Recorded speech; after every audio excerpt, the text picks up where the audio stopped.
The movie starts with Maya, a young woman preparing a documentary about Alzheimer's disease. She and her documentary crew, Gavin and Lewis, are going to meet an Alzheimer's patient, Deborah Logan, and her daughter, Sarah. Sarah seems to be very excited about the interest. Sarah takes Maya and her crew to meet her mother, Deborah. Maya and Sarah started to talk, and we find out Sarah will get a cut of some money from the documentary. They find Deborah in the woods with her close friend and neighbor, Harris. Deborah makes it clear she does not want to do the film. The crew tries to talk her into it because Deborah needs the money if she wants to keep the house. 1 week later, the crew returns to Deborah's house to start filming the documentary. Maya gives us an explanation in a documentary style of what Alzheimer's disease is and what it does. Maya intends to film the struggles and effects of the disease and the physiological effect it has on the caregiver. In Deborah's first talking segment, she tries to femme up Sarah a little bit because she always wears tomboy clothes. They also talk about her experiences with Alzheimer's. Through B-roll, we find out that Deborah is still in the early stage of the disease. We learn about Deborah's life before the illness. After her husband died, she started a successful switchboard business. The crew continues to roll and follow Deborah along during her daily routines. It is revealed she has trouble with small and easy things because she cannot remember anything, but she completely understands her health is deteriorating. We get familiar with current filming. Deborah is shown to exhibit some bizarre and unsettling behavior. Lewis, the crew guy, installs video cameras throughout the house. Soon, Deborah flips out at Gavin, accusing him of stealing her spade. She starts chasing him around the house with a knife and falls on the floor in a temper tantrum. Afterward, the crew tries to find her spade and they find it in the freezer. Although they found the spade, Deborah isn't calm. She takes a piece of glass and tries to slit her throat. At the hospital, Dr. Nazir affirms the disease has advanced, so she increases her medication and sends her home. On her way home, Deborah expresses embarrassment regarding her behavior. Harris says he will help her as her condition advances. The crew gets more comfortable in the house and films absolutely everything. During all this time, Sarah tries to keep up with the new situation and her life. The crew supports Sarah in this difficult time and they all have a late-night drink. She remembers her childhood and how difficult it was. All of a sudden, they hear a strange thumping sound in the house. She finds Deborah in front of the window. Deborah is concerned about the man standing on her lawn. It turns out Deborah is having a hallucination. The same night, we see Deborah wandering in the house on camera. The crew tries to find her. They follow the trail of the bloody bedclothes. Deborah is found in the garden, maniacally stabbing the ground with her spade. Maya and the crew check out the recordings from the camera. They express a concern that something strange is happening. On the camera, they spot Deborah standing in the kitchen at the base of the counter, teleporting to the countertop.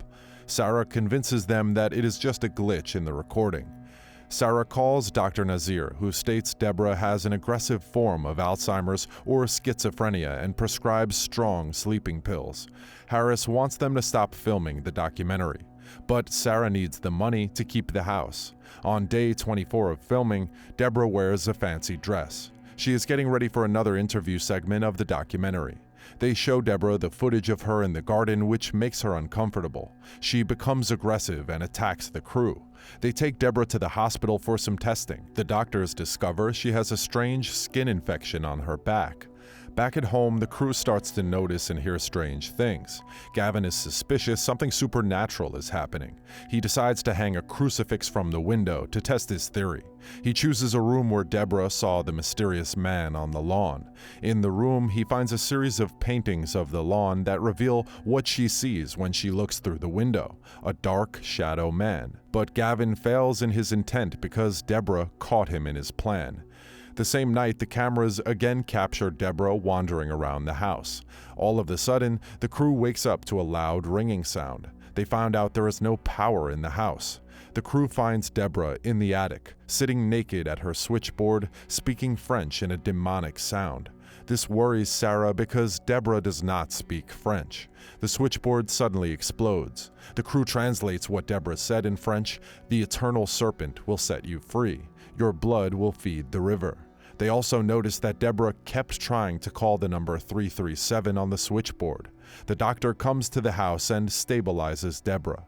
Sarah confides the recent events to Harris, but Harris brushes off the events as drama created by the producers.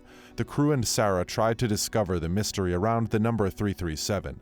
They check Deborah's old record books and find out that customer 337 is missing. Thanks to Lewis's detective skills, he uncovers the imprint of the missing page. The number 337 belonged to a pediatrician, Henry Desjardins. He disappeared after he killed 4 girls in a cannibalistic ritual. Gavin can't handle this, so he quits. Desjardins seemed to be following a myth where killing 5 girls will grant him immortality. Why he failed in his plan, no one knows, because at his house the police only found snakes. The crew and Sarah ask Deborah about Desjardins, but she doesn't remember him well. All she knows is that he is dead. Suddenly, Deborah gets sick and goes to the bathroom to puke. In the bathroom, she pukes dirt and worms. At the hospital, doctors are trying to rationally explain what is going on. Harris comes to visit Deborah. He is more than committed to helping Deborah, so much that the police had to drag him out of the hospital. The crew finds out the police questioned Harris about the Desjardins case. They are suspicious that Harris killed Desjardins and Deborah helped him to cover up the murder. Harris right then shows up in front of the house and starts shooting from his shotgun. Sheriff Tweed arrives to deal with the situation. She says hello to Sarah, her old schoolmate. At the hospital, Deborah went missing. Hospital security footage shows Deborah wandering the hospital with a young cancer patient called Kara. They go searching for Deborah. When they find her and separate her from the child, she goes crazy. Sarah is desperate and looking for some answers. She turns to a local priest to perform an exorcism, but unsuccessfully. After, she visits an anthropologist. He says that in many cultures there are myths of so-called spirits parasites that latch onto the weak. He witnessed a case like this with the mother of a dead boy.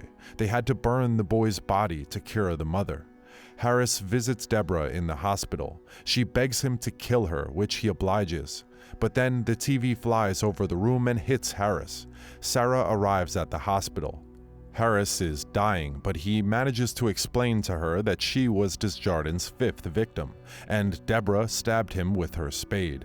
She buried him in the yard, and Harris covered up for her all these years. The crew finds Desjardins' body with snakes and the spade. They try to burn the body, but the body won't burn. Sarah gets a call that Deborah is missing. Deborah kidnapped the child Kara from the hospital. A security guard tries to stop Deborah, but she kills him. She took Kara to a location where Desjardins sacrificed his previous victims.